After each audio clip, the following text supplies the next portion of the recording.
They thought they had all the power. They thought their rules were absolute. They thought no one would dare challenge them. But what they did not realize was that this time, they had picked a fight with the wrong person. I was at work when I got the call. My sister's voice was shaking, but not with fear, with anger. I could hear the distant sound of heavy machinery in the background, the metallic grind of something being torn apart. She did not even have to say it. I already knew. I bolted out of the office, my mind racing as I replayed the last few weeks. The warning notices, the harassment, the so-called violations that had been piling up on our doorstep. They had been looking for an excuse, any excuse, to do this. And now, they had found it. As I pulled into our neighborhood, my stomach dropped. A bulldozer sat in our driveway, its blade raised high, its treads digging into the asphalt. Workers in orange vests stood around, some watching, others hammering at what was left of the ramp. And standing right in the middle of it all, clipboard in hand, was the HOA president. She was smiling. The ramp that had taken weeks to build was now reduced to rubble. Pieces of concrete and wood scattered across the lawn like the remains of a demolished home.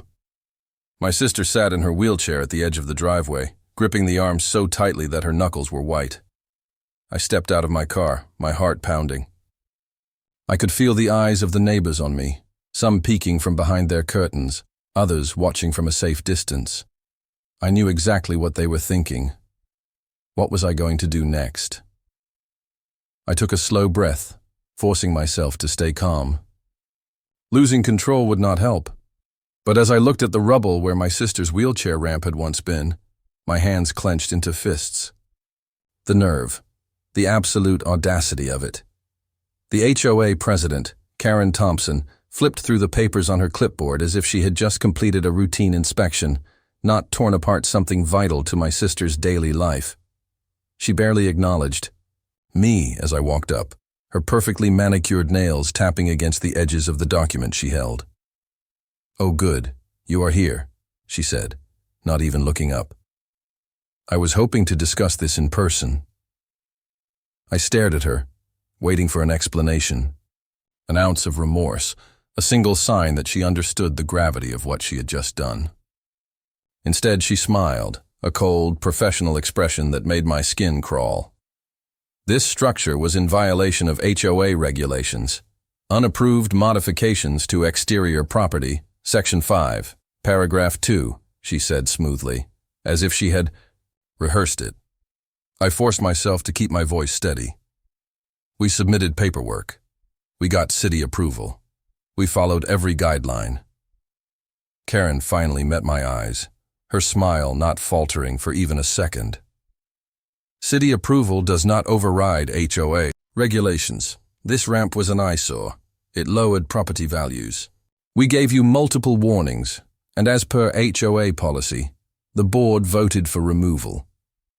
I could hear my sister behind me, taking deep, controlled breaths. She had always been the level-headed one, the one who avoided unnecessary conflict. But I was not her. "You destroyed something she needs to get into her own home," I said, my voice now sharper. "That is not just a violation of basic human decency. That is illegal." Karen raised a perfectly sculpted eyebrow. "The HOA is within its rights to enforce community standards. The paperwork was processed properly." I took a step closer, lowering my voice. "You think you are untouchable, do you not?" She exhaled, exasperated. And finally, that mask of polite professionalism cracked just slightly. "Rules exist for a reason," she said, voice clipped. "If we allow one person to make exceptions, then what? The whole neighborhood becomes chaotic. People start painting their houses garish colors. Yards become cluttered. It is about maintaining order." I let out a short laugh, void of humor. "Order?" I gestured to the shattered remains of the ramp. "This is your idea of order?" Karen's lips pressed together, and for the first time, a flicker of something crossed her face. Not guilt, not regret. just mild irritation that I was not backing down. I reached into my pocket and pulled out my phone. The screen was already recording. "You just made a very big mistake," I said, my voice steady. "And I hope you are ready for what comes next, because this was not over, not even close." I did not sleep that night.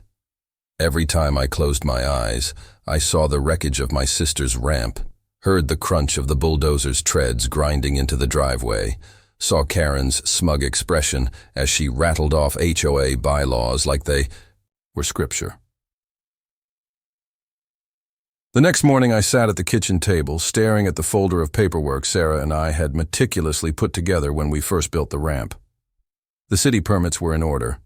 Everything had been filed correctly. We had followed every single rule. Yet Karen and her board had gone ahead with the demolition as if none of it mattered.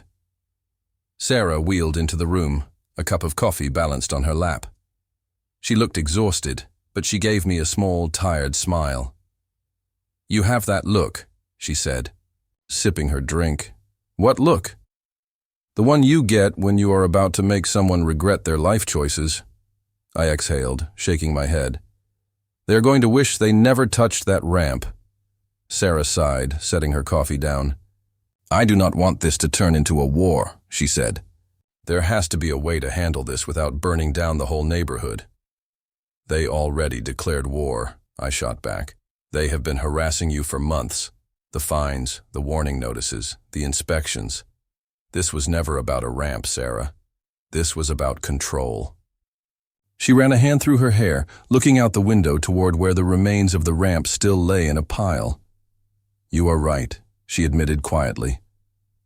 "But what do we do now?" I already had a plan forming. I spent the next several hours combing through everything I could find on Karen and her HOA. I checked public records, scoured local forums, and pulled up legal databases. And that was when I found it. Karen Thompson had not always been the president of our HOA. In fact, she had a history, a pattern. She had been on the board of 3 different HOAs in the last decade. Each time she had left abruptly after community, complaints, lawsuits, and, in one case, a full-scale state investigation into financial misconduct.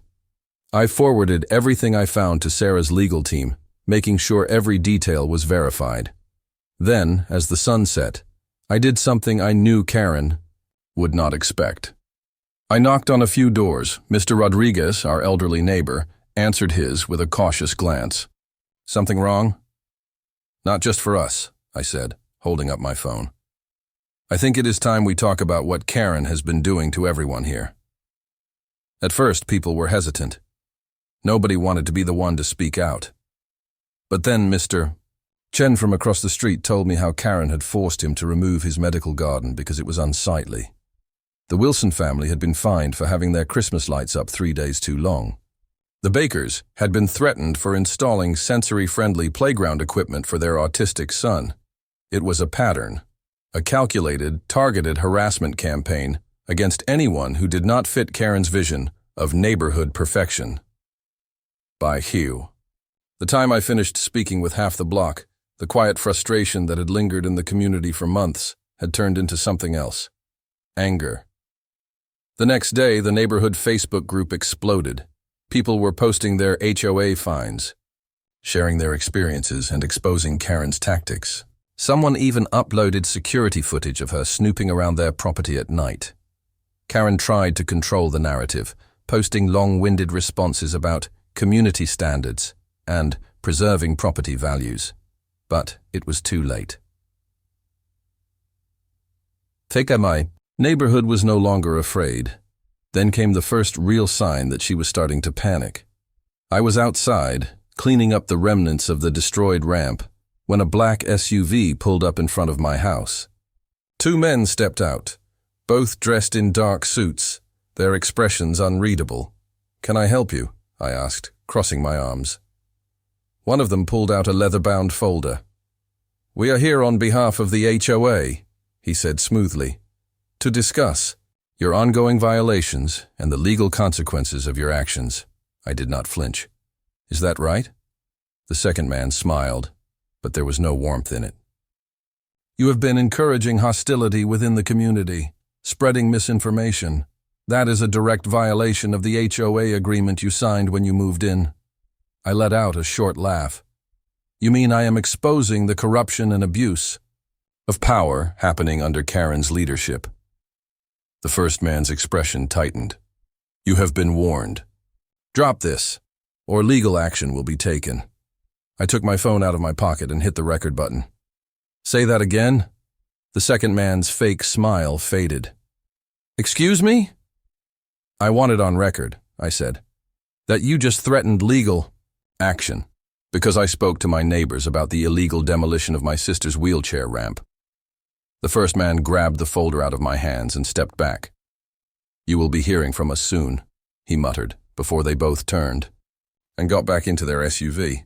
I watched them drive away, my heart pounding in my chest. They were scared, not of me, of the truth getting out.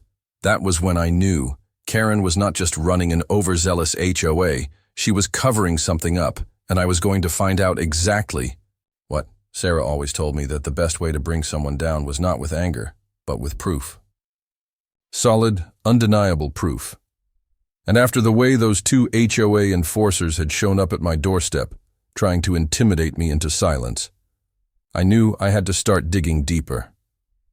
I spent the next few hours gathering every single document I could find about our HOA.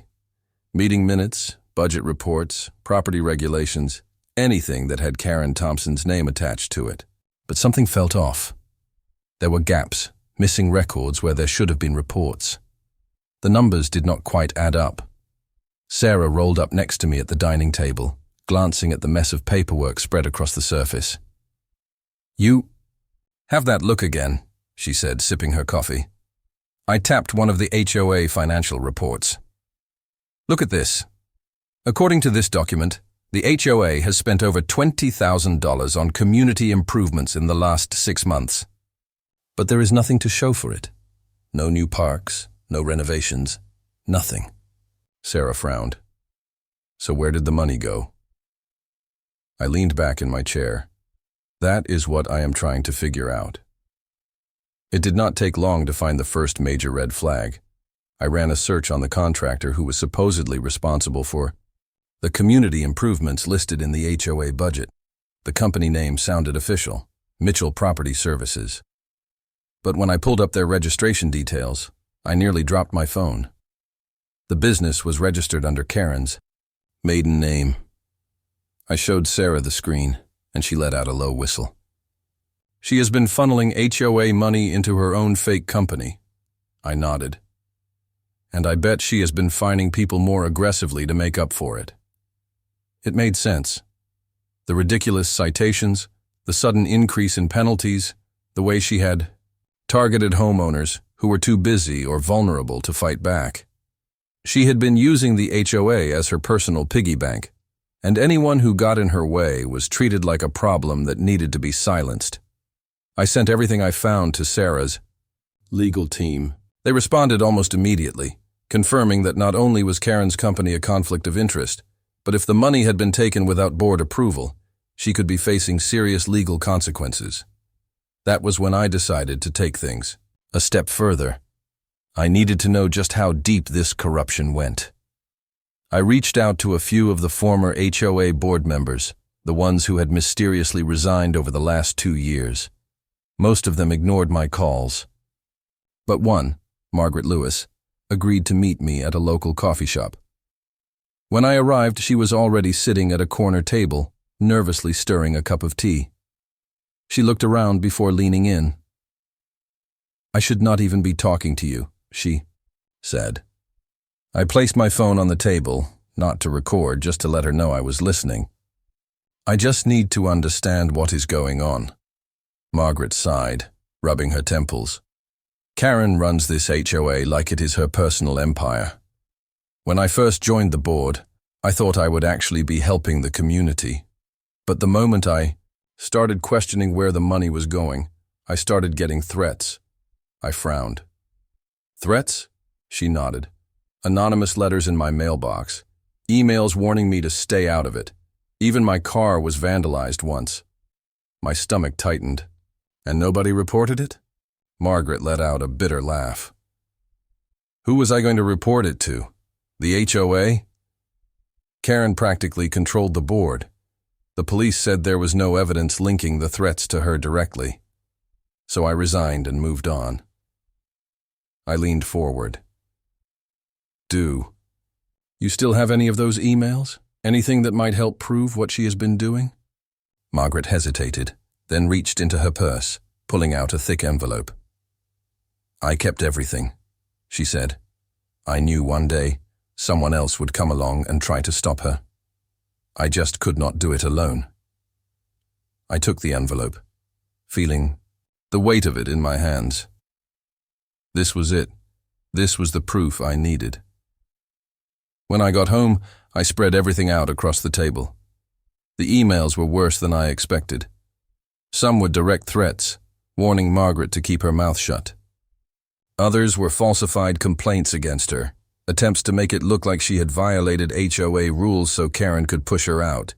And then there were the financial statements, the ones that showed Karen had been pocketing thousands of dollars from the HOA's emergency repair fund.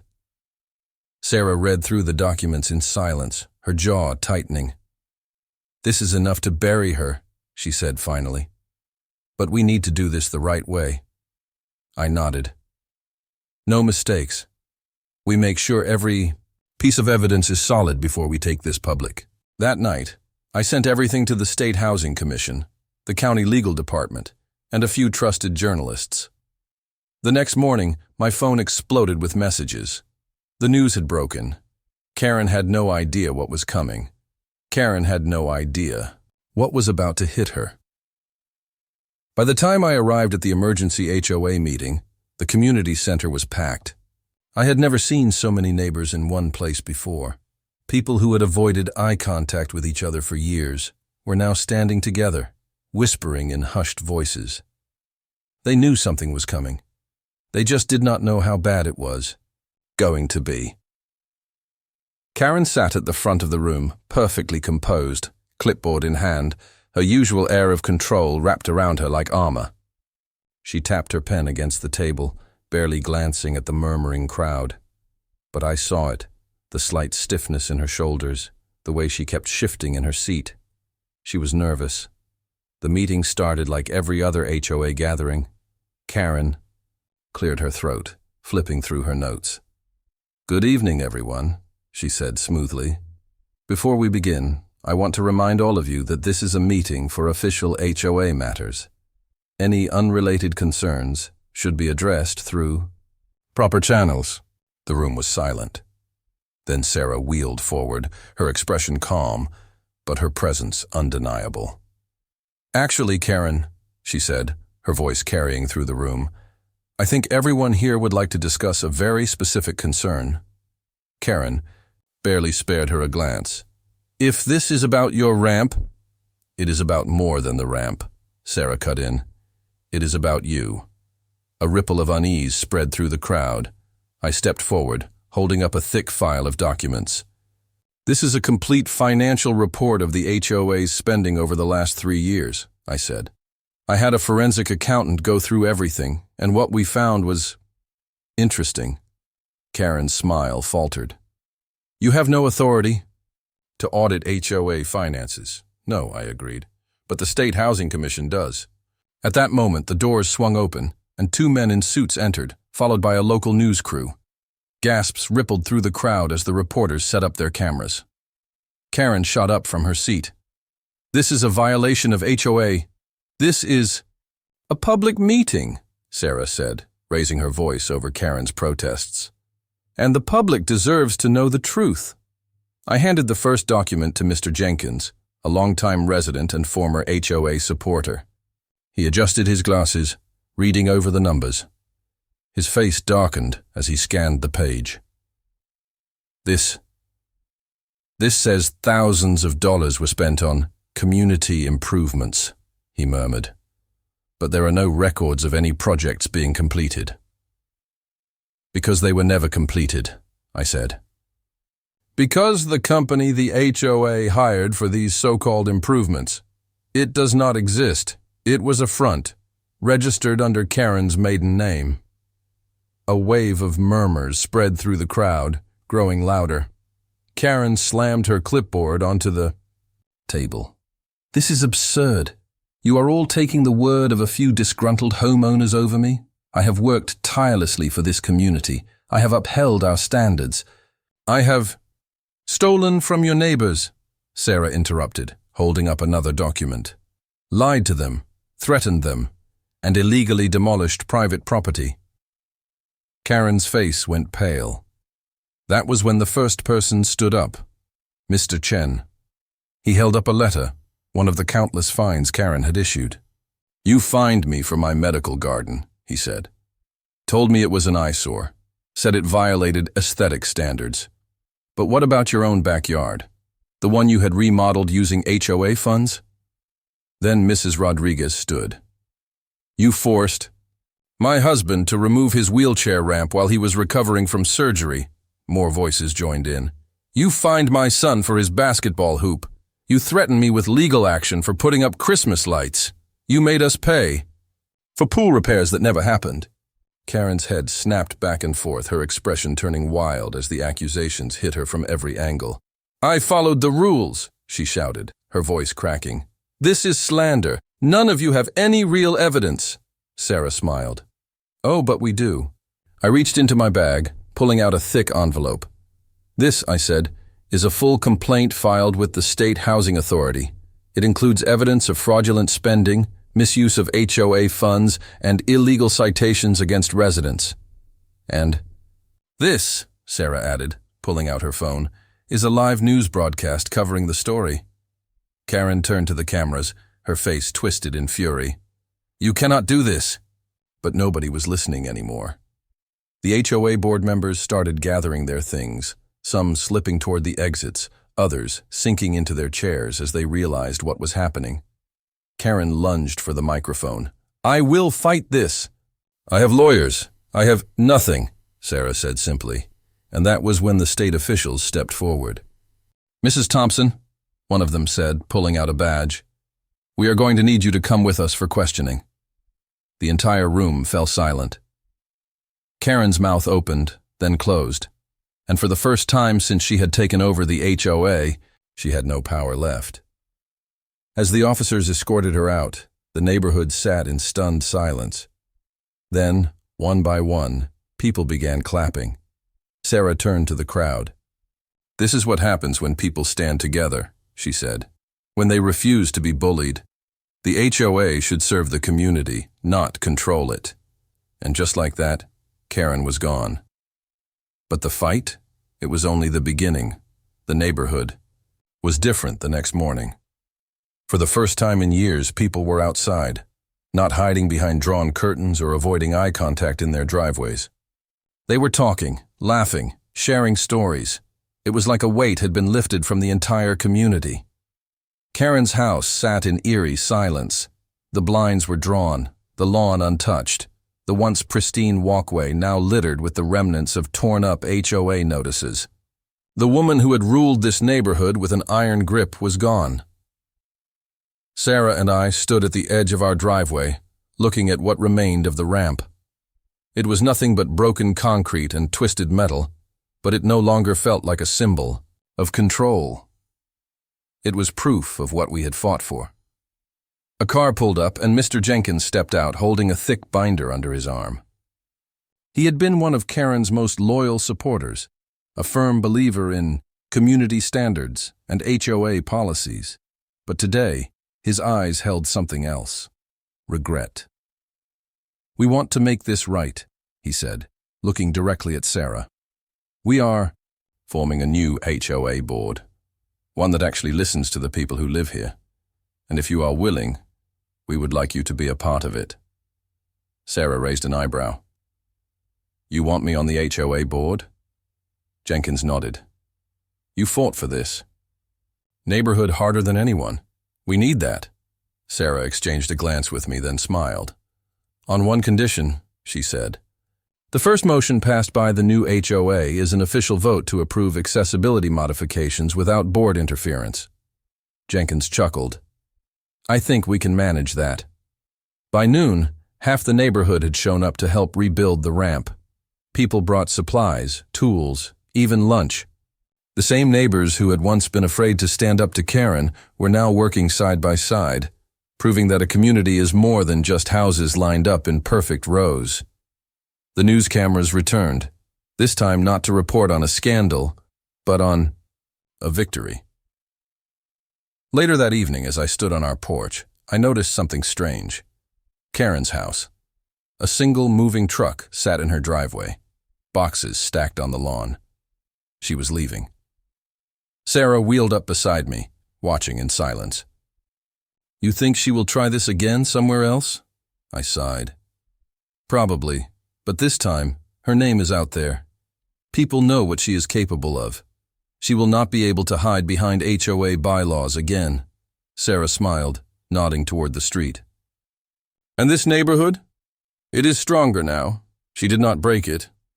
I looked around, watching kids play basketball in a driveway that had once been fined for unauthorized recreational equipment, watching families gather on porches without fear of HOA citations.